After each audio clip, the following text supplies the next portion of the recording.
go.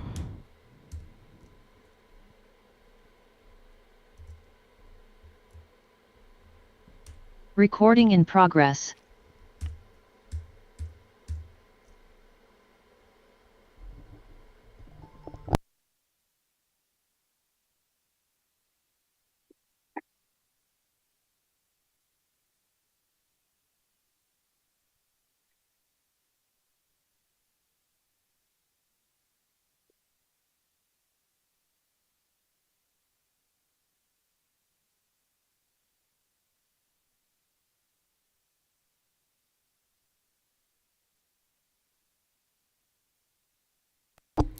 Good afternoon. Today is Monday, February 2nd, 2026. I thank you for tuning in. Well, we are going to discuss some Leafs and Raptors this afternoon, and I am joined by Jim Tatti. Jim, thank you so much for hopping in for this Leafs and Raptors chat. Oh, my pleasure. Thanks for thinking of me. Absolutely. Now let's start here with the Leafs here. I want to sort of go back a little bit with they there were a couple of games with Vegas there. They had first of all they went to Vegas, faced Mitch Marner, and he came back and he also made his return to Toronto. What did it sort of say? And Mitch Marner and the Golden Knights beat them both times. Yeah, I guess what it said was more so in the visit to Toronto, how the Golden Knights rallied around Mitch and played for him, and the Leafs. It's an interesting contrast because the Leafs sort of wanted to downplay the game and just say it was just another game, but it wasn't. The crowd reaction was every time Mitch was on the ice, he got booed, and when he left, he got cheered, which is kind of a hockey thing. I guess you could sort of isolate those two games and build a story on that, but for me, the story is that they're sort of symbolic of other Leaf problems that have put them where they are in the standings. It's those are two sample sizes that have a different sort of slant on them, but the team's problems venture into other games. That's the way I would look at it. Yeah, I'd have to agree with you there, and also too, and I also feel that that Mark Savard had nothing to do with it. Well, that's an opinion piece, I guess. Since Steve Sullivan's been at it, the power play's a lot better. So, you'd have to be privy to what is said behind closed doors to understand Yeah. how that situation unraveled, and we're not there. So I No, always defer to exactly. people that make the decisions on that. You could obviously, come up with a hot take from the outside, but those that make the decisions, I always defer to them. And you know what, Jim? To be honest, that's really the best sort of way to do it because I'm not a big fan of those hot takes where they just kind of go, well, I mean, but I think yes, Steve said yes, the power play has been better, and I mean, sure, they've got. I mean, certainly the Leaf problems have certainly have been they're pretty close to last place if you look at it, almost. Yeah, you're right. I think the power play is part of a problem, but there's other problems. When I say I defer to the people that make the decisions because that's a process. Yep. And so if they make a number of the wrong decisions, then the decision makers are judged on that. You know, who knows what goes on, as they say, behind closed doors. You don't know what the discussions are or what the body language is and any of that stuff. But the bottom line is the team has other issues. It's in danger of not making the playoffs. And I don't think that there were too many narratives that way in the summer. So it's a drastic drop off from where they are, and you can see, when you look at the teams that succeed, how they play, and the Leafs have shown from time to time they know how to do that, but they're either not capable or willing to do that on a nightly basis, and that may be a roster issue. So, it's a long sort of answer to they're not going to make the playoffs or they're in danger of that. Yep. Yeah. And see, and the other side of it is too. The wins they've been getting, like the win this past Saturday in against the Canucks. Yes, it was in a shootout, but it feels like just those wins that they've been getting have really been. It's really been sort of, oh, okay, this is a step. They've certainly, as we just pointed out, that they certainly have that they're capable of putting some wins together.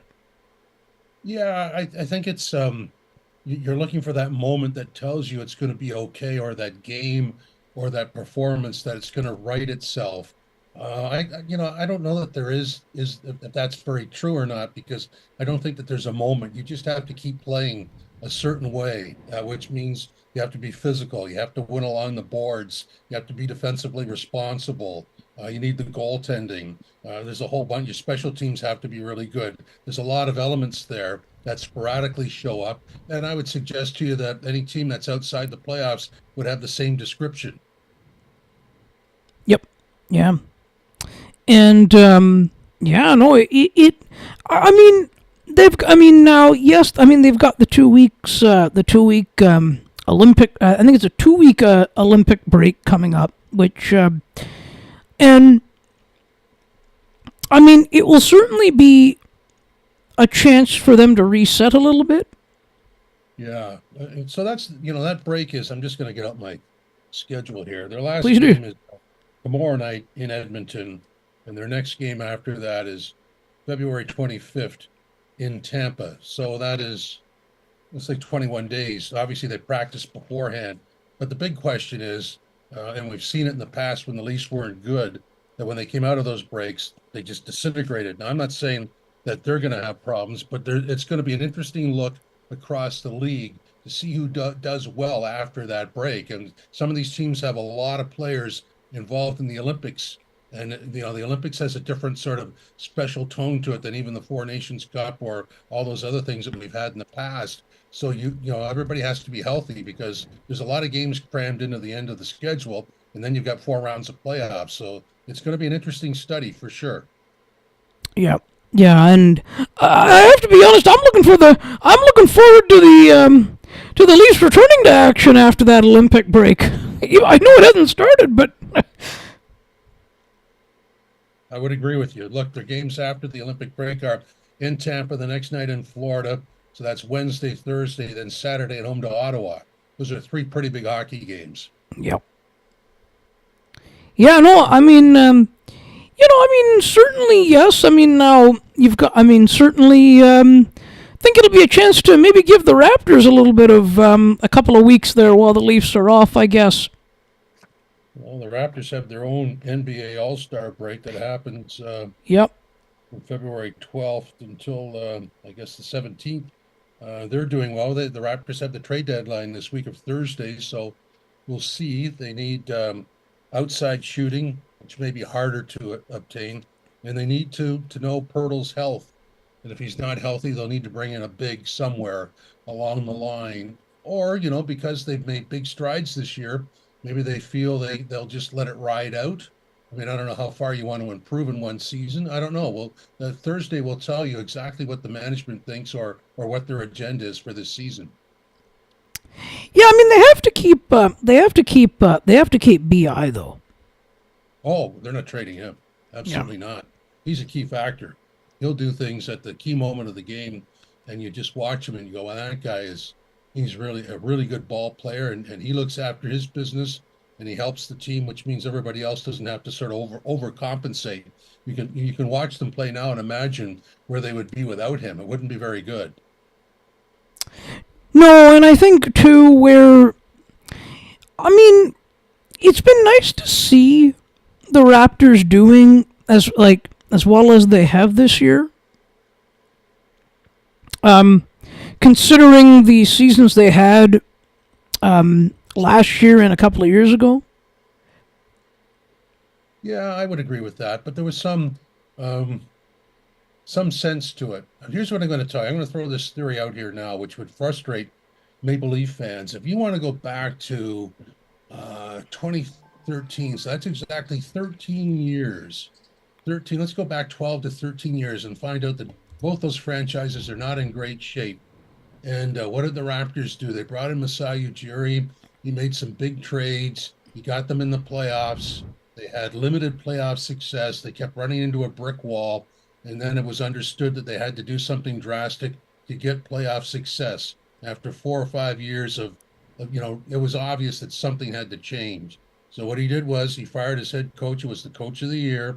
He traded DeMar DeRozan, brought in Kawhi Leonard. They won the title. The next year, they were on their way to a good season, and COVID locked everything down. And then they gradually eroded towards the basement of the standings in quick fashion. And in quick fashion, look at them this year. They're the fourth seed. They have drafted their way out of that and made some key trades. Like BI is a good trade.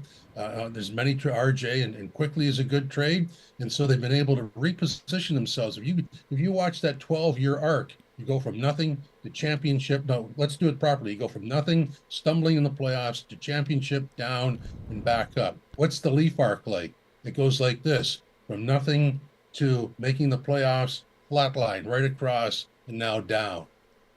Yeah. Same team, same ownership, right? Or Yep. same company owns the both of them. Total contrast. Yeah, and of course, yeah, that's like, and that's been what's the interesting part, right? And of course, Scotty Barnes has done his, and Scotty Barnes has been a contributor as well. Absolutely. And so they drafted him. So there's another key thing.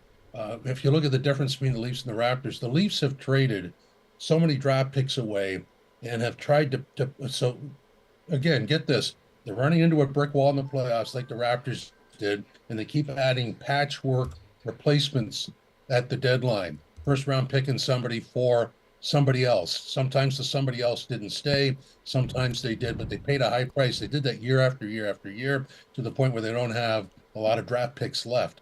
The Raptors were able to make those trades, not necessarily, they didn't bankrupt themselves with the draft. They kept all their picks and were able to draft their way back. So that is another difference. Asset management. Aside from the decisions that the Raptors made that the Leafs did not, the Raptors had better asset management. Yeah, and see, with the like, see, I still kind of feel, and I've said this before, but I feel that when the Leafs traded Marner, I feel like they didn't have, they had a hole there that they didn't really have, that they didn't replace or weren't able Uh, to. yeah, that's a hard thing to replace in one summer. And Yeah, many people said at the time, save the 12 million bucks and spread it over 3 players, which I think they did, but you're still not getting the 100 points back. And so it's not all on that. It's also on without the 100 points, you have to play differently, which they have shown they can do at times. But I don't know if they have the roster to do this on a regular basis. And I mean, when I talk about the physical play, all you have to do is look at Nick Robertson, smallish forward. And this guy plays physical every night. He's tough along the boards, and that's where a lot of the game is played. Your forecheck pressures along the boards, on your breakout is along the boards. And if you can have your forwards control those boards, it doesn't, size isn't a thing. If you watch Detroit, Alex DeBrincat, who's a small forward, is their toughest player outside of Mo Sider. I mean, he's a small forward. Nick Robertson, much the same. So you need guys that are willing to play like that. yeah, and certainly, and certainly, I think, yeah, over one, like, yeah, I mean, the post Marner era really cannot be judged even over one season either. That's another sort of factor as well. Yeah, absolutely. It's a long-term thing. Problem with the league picture is Marner not replaced, Hyman not replaced, Kadri not replaced. Those are sizable holes on a roster. I mean, there's part of the equation is where this guy is going to be moved or he's going to leave. The other part of the equation, the most important part, is what's coming back. If the answer isn't equal value, then you've lost. Yeah. I still like. Yeah, no. I mean, I honestly feel they should have. Like, my personal opinion is, I feel they should have kept Hyman. Yeah, well, they decided that they wouldn't. I think they decided that they wouldn't be able to sign Morgan Riley if that was the case. In Yeah. hindsight, you might want to relive that one. Yeah, and Kadri as well. I mean, I don't know. I mean, Well, again, I'm not gonna anoint the guys who left. The Hyman thing was a money decision. The Kadri thing was based on suspensions 2 years in a row against yep. Boston, cost the team. And I could understand why they want to trade him, but you have to bring back this guy was a bona fide, top-notch third line center on that roster who played Hmm. with a lot of grit. What they got back was a Swiss Army knife who was a finesse player and a defenseman who didn't fit. So, I mean, that's not a good thing. Now, maybe you don't bring it back in the exact trade, but you do need a center who plays with grit, and they never found one. No. Now, I mean, here's one.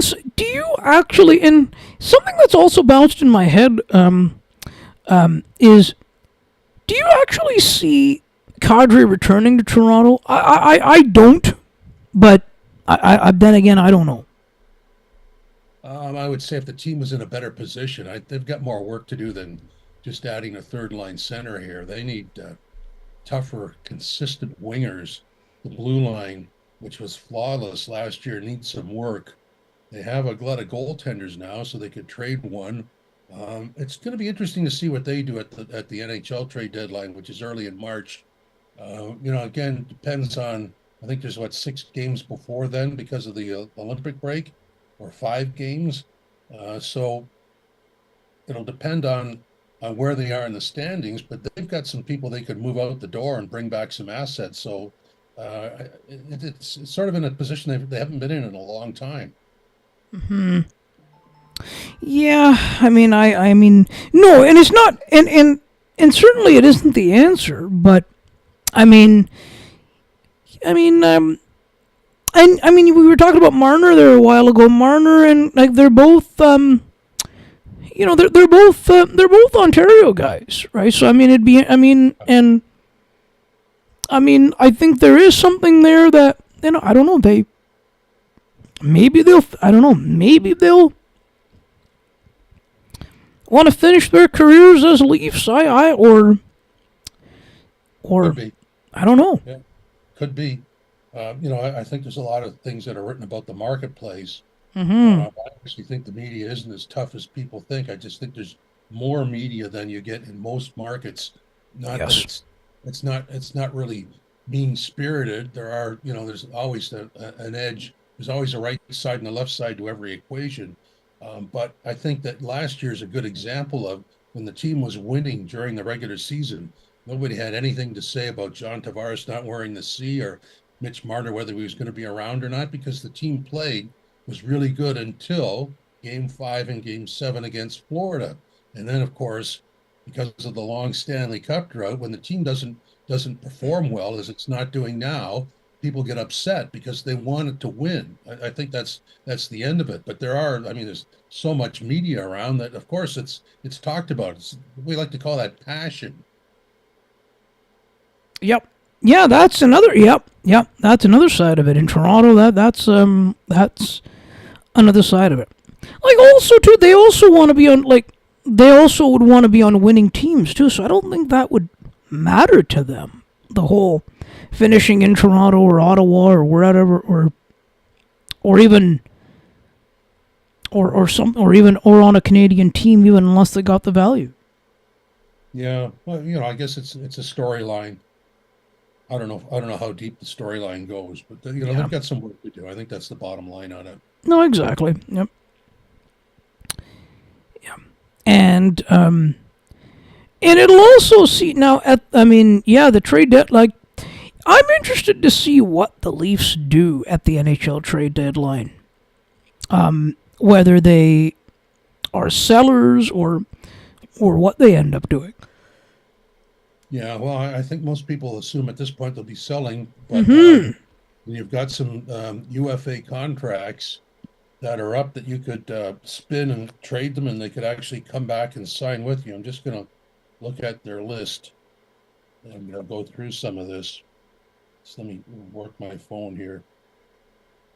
So on UFA contracts, up front, Yarncroke, Scott Lawton, Bobby McMahon, who's highly talked about in terms of getting a nice return. On the blue line, just Troy Stetcher, and none of the goalies are UFAs. But if you're offered a first round pick and a good player for Bobby McMahon, I think you'd make that trade. And if you wanted to re-sign him, sure. And if you didn't, I'm sure there's another Bobby McMahon style player out there. We call these guys late bloomers. Nothing against them, but they're late bloomers, and a lot of teams have those guys that have served a number of years with their team, and they let them go and they find other positions. So, that'd be somebody there. I don't like to attach names to, No. but there's value there without a Yeah. doubt. What do you think of Waugh on how he's performed? I think he's a good hockey player. He plays the way the coach wants, defensively responsible. He comes in at $3 million. He doesn't bother me. He's not a concern for me. He'd either be a third or fourth line center on any good team. So he was with Vegas for a number of years. I don't see him as a negative. He's a positive. And Carlo, think he still fits? Well, there's your trade, first round pick. Yeah, there we go. Fraser Minton for Brandon Carlo, who last year. This is an interesting topic for me because it spreads into another problem. The right partner for Morgan Riley. The search has been on for years for the right partner. And when Brandon Carlo showed up, we go, there's the right partner for him. But look what it cost you. And then for whatever reason during the summer, there are all these Brandon Carlo trade rumors. And I'm thinking to myself, you gave up you gave up 2 first-round picks. Fraser Minton looks pretty good in a Boston uniform, and you gave him to Boston. That's not a sore point. And the pick is top 5 protected, which means if the Leafs miss the playoffs and they end up losing the lottery and have the 6th overall pick, they lose it. That's devastating. That's a tough one. Yeah, yeah, yeah. And I think too, certainly they'll have to take some kind of a gamble on it. Right, they're going to have to take some kind of a gamble and see, not a gamble, but they're going to have to see and try out something that makes sense for the team. Well, so if you traded Bobby McMahon for a draft pick or 2, or a bottom line player. Then you've taken care of the draft picks. You're restocking through the draft, but unless you're drafting in the top 5, or let's say top 10 down. And by the way, the pick they traded away next year is top 10 protected. So you're acquiring draft picks who take several years to dent your roster. So here's the problem I've always had with the Leafs is you can't do 2 things at once. You have to have a steady stream of draft picks. So if you delete that steady stream, then you're going for it. And if you're going for it and you don't succeed, you've failed. So which is where they are now. That's the difference in the Raptors story and the Leafs story. Mm-hmm. So you have to sort of protect all parts of the picture, and they haven't done that. They've exposed themselves in terms of going for it every year, and they don't have anything to show for it. So, it's great to say, well, look at all these draft picks we got. That's fine. A lot of teams do that, but then it takes years for the draft picks to show up. Is everybody willing to do that? Well, yeah, that's the big question, right? And also, but they had, they made some really remember, I felt like they made some really good trades in Dubas's last year with the Leafs when they got remember when they got folks like Sam Lafferty, and I realized why it was done. Yeah. Well, that's another series of patchwork stuff. and you Yep. got McCabe. McCabe was a good acquisition. Um, but at the bottom line is it didn't work out in the playoffs. So No. that's what it was done for. It wasn't to succeed in the regular season because they've done that. So I guess you could look at that as a bit of a failure. Yeah. Yep. And I realized too, I realized that Dubas was kind of on his way out. I do realize that, and he wanted to make some kind of a push there. I realized all of that, but it didn't work out. And some of them are still around. I mean, McCabe's still there. Yeah, I think when you look at it, Ali, that this was a team that was built top heavy. The big four forwards, now the big three or the big two and a half, however you want to say it. And but they didn't really build around those guys properly. They added a lot of players, but they didn't really build around. And that's why the Hyman loss is huge, because it's a top line left winger who in some respects they really haven't replaced either. I mean, obviously Matthew Nyes is a really good young hockey player, but he's not on the top line all the time. Hyman was. So, they didn't really build around the core players. They sort of left the core players alone because they were too busy dealing with a flat cap and deciding that, other people would get the money. It's a long, complicated story. And everybody has their version of it, but it failed. That's the bottom line. It didn't work. So what do you do about that? I guess the word is retool. So we'll see what that means over the next in a month's time, or less than a month, no, it's over a month that we're going to find out the trade deadline. And during the course of the summer, you wonder if the window for playoff success is closed. Yep. Yeah, and then you have to try and build around that. And I mean, and yeah, see, and like even the Raptors, like they had Scotty, like see when they made their transitions, right? They had Scotty, and this is the difference that we've talked about too. But just to add to that they had Scotty Burns, but they built around him. Yes, they did. Well, they peeled off Pascal Siakam and OG, and Freddie left on his own. And but they brought in good players and they drafted well. I mean, their draft record is I want to say second to none. You got this guy, CMB, who's on the team this year, first round pick that nobody really knew much about. He plays like he's been in the league for 5 years. I mean, he looks good, and all their bench players are young. They look good. A lot of those bench players over the last 2 years, because of injury and a thin roster, were pressed into starting positions, and they've really developed those. That's the story. The Raptors story is player development. So two things: asset management and player development. For the Leafs, it's not asset management, and because of that, it's not player development. Yeah, yeah, and that's been the difference. And the Leafs play tonight, actually. Yes, they do. They're in Calgary. We have the game tomorrow night in Edmonton, and we'll see. Yeah, I think Okay, it'll be you and Stu. I think tomorrow night. in Stu, yeah. We had technical problems on Saturday, which were kind of weird, kind of weird. Yeah. So I don't know, I can't explain it to people, but the voice, sometimes it's the programming sound, sometimes it's me hearing Stu this way, and Stu would hear me the same way. It it makes a weird sound, so you can't really know what the guy's saying, and it starts at the start of a sentence, and then you don't know when it's going to clear up. So Yeah. that's always fun to work with. Yeah, yeah, and there was Cameron Gauntz back there as well, who also did the World Juniors this year. Yeah, he's done. That was his second game on the Leafs. He does Sports Center work analyzing games, and he was the analyst on the World Juniors. You are correct on the radio. Yeah. Hey, what did you think of that? That was a good tournament. That was a good tournament. I mean, not the result, but it was a really fun tournament again. It was a good tournament. You learn a lot about prospects when you watch that tournament. Canada just didn't wasn't good enough. That's the bottom line. Just not good enough. So that's got a little further than the last 2 years, but that's a pretty significant notation that 3 years in a row they came up, just a little off. Well, the 2 years before was a lot off. Yeah, and they had yeah, and the play-by-play crew did a great job on the audio side this year.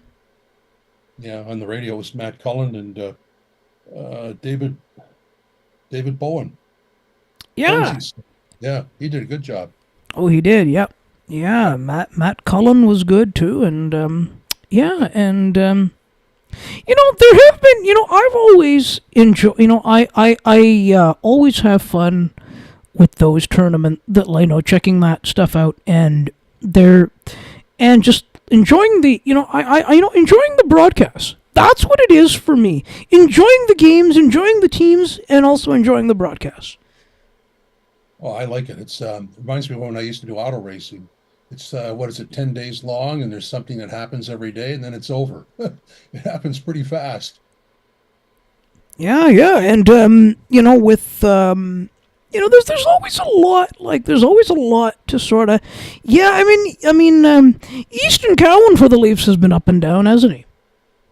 Well, so there's the excellent example of your draft pick. There's nothing the matter with drafting Easton Cowan. He's a really good prospect, but you could see over the course of this year how he has to learn the NHL game, and that's I keep going back to how Nick Robertson. Now, Nick Robertson took 3 to 4 years to learn it, and Yeah. what you have to do is you have to do certain things along the boards to apply pressure that causes the turnover. And the funny thing is about the boards play is you'll see guys fighting along the boards. I'm not saying you knock the guy over. You have to get position along the boards. You have to win the battle physically without overpowering the guy. And the other thing is sometimes it's just a stick battle. But when that puck is turned over on the boards, it has a funny habit of squirting into a sweet spot. And Robertson himself scored a goal like that recently where the puck squirted over to him and he nailed it. It's kind of important that boards play in the offensive zone. Uh huh. Yeah, and certainly that has been, and I mean he's been sort of up and like he's. Certainly he came from the OHL, which from the Well, London Knights actually, it's which a different game though. it In is. junior hockey, you're showing people what you're capable of. In the NHL, it's here's the roster, here's where you fit on the roster, and because you're in this spot, here's what you have to do to fit into the team.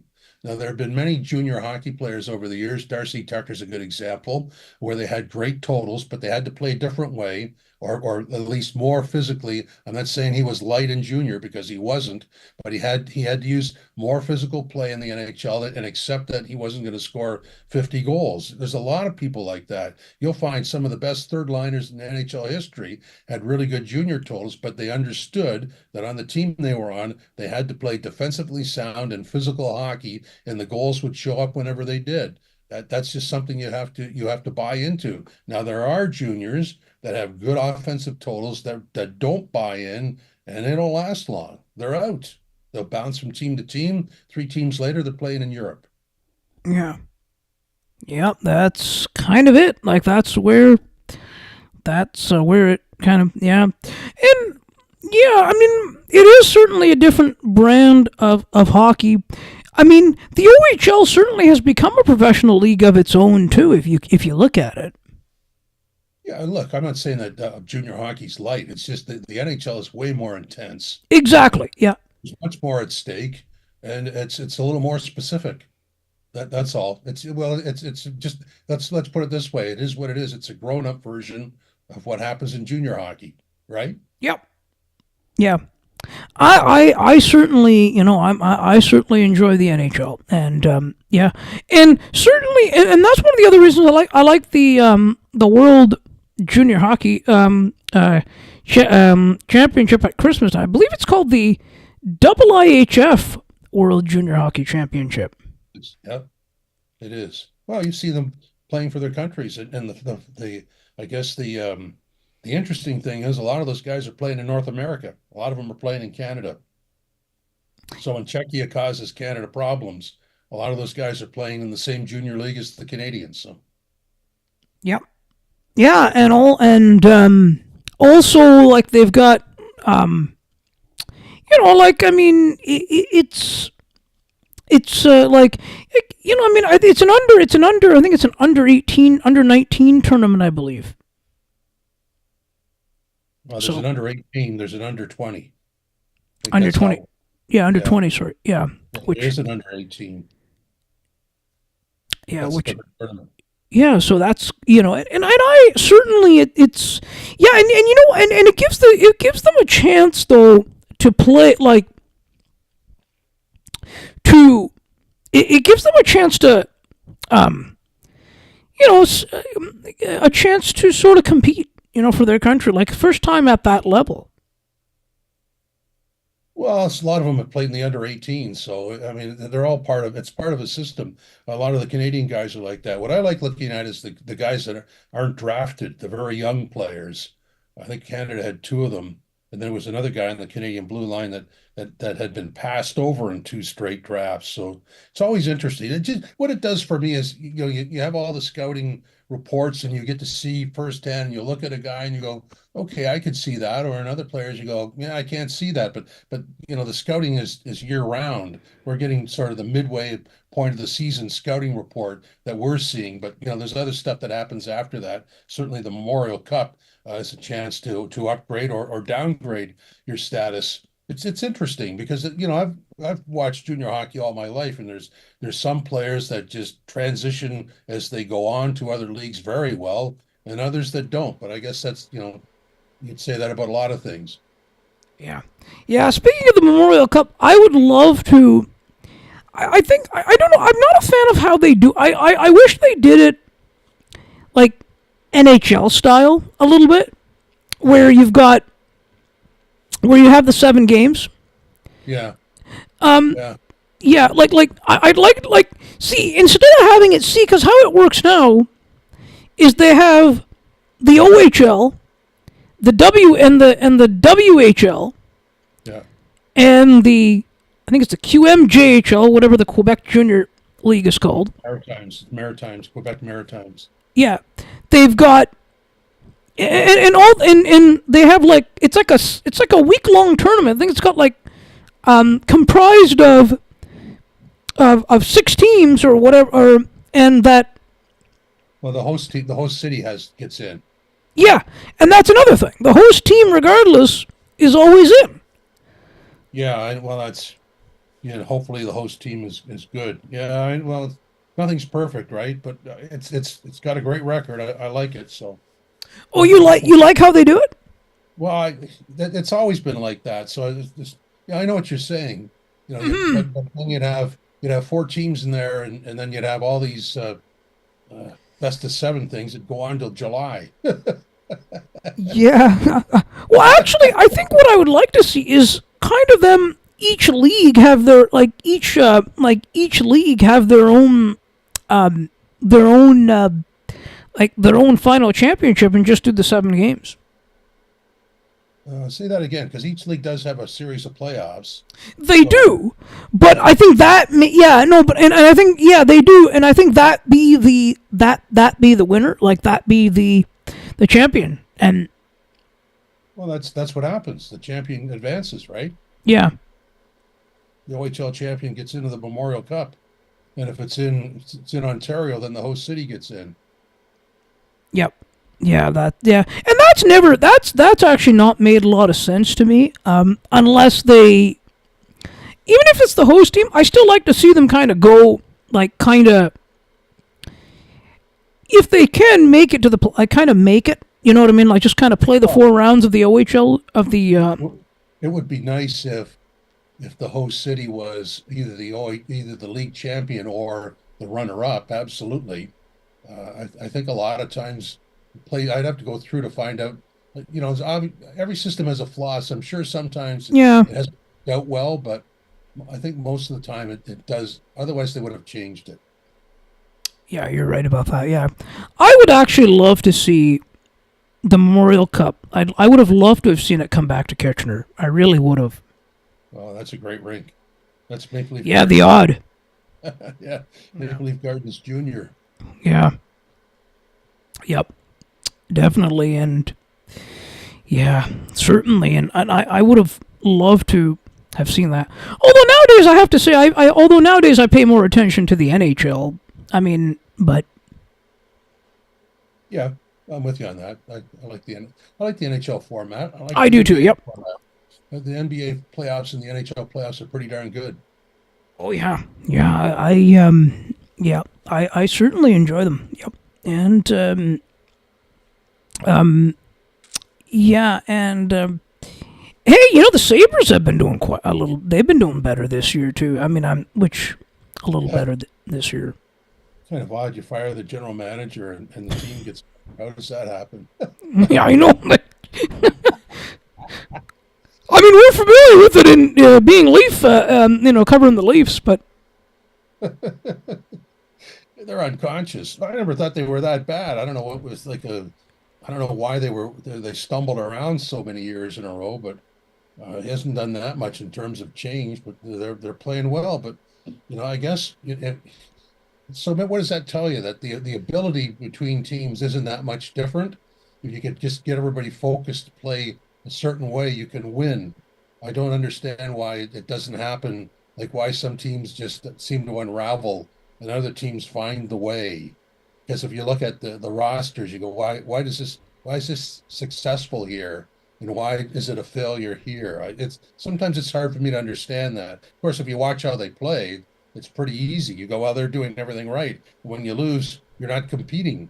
I mean, that's the bottom line. Most people most teams that don't compete full out, they're going to lose.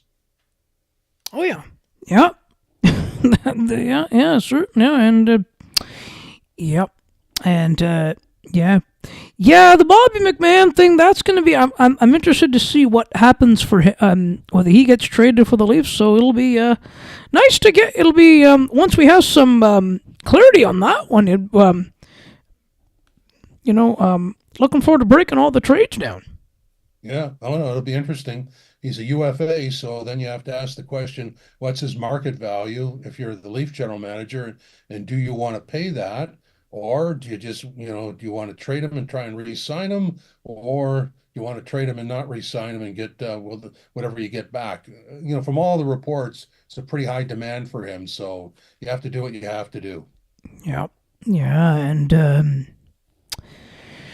yeah, and yeah, and a lot of things I think are going to be interesting. The status of Craig Berube is going to be head coach. Craig Berube is going to be interesting in the summertime. There's a lot of stuff that's going to be coming up for the Leafs that to see what actually ends up happening. Well, trade deadline always tells you what management thinks, and failure tells you what the front office thinks. So, if they are to continue on the road they are now or end up where they are now, be an interesting off-season review for sure. Yeah. Then you've got big players going into the final 2 years of their contract, which means you've got a year to play with. And after that, once you get into the final year, it turns into a kind of a stare game. Oh yeah. Yep. Very interesting. Yeah, and yeah, but I'm looking forward to it, and I'm really looking forward to it, and we'll enjoy the rest of the of Joe Bowen's final calls as he as he heads into retirement. So that'll be let's enjoy his calls as well for the rest of the season. Yeah, yeah. Joe's just trying to think when the last well, if they don't miss the playoffs, his last game would be April 15th. Game in Ottawa on TSN 1050. Yeah. Yeah, that'll be something special. That will definitely be something special. Joe Bowen and Jim Ralph, they've been great for a number of years. Absolutely. Bonesy, I think, is 44 years, and Ralphie's 30 plus. Good tandem. One of the best, if not One of the best. best, yes. One of the best. And I'm looking forward to, and I'm also looking forward to doing a show. I'm looking forward to doing a show with you again real soon, too. Absolutely. You tell me when and we'll do it. Absolutely. We'll schedule it in. Okay. Looking forward to that. Yeah, and we will be back, and I'll be back real soon. Stay tuned.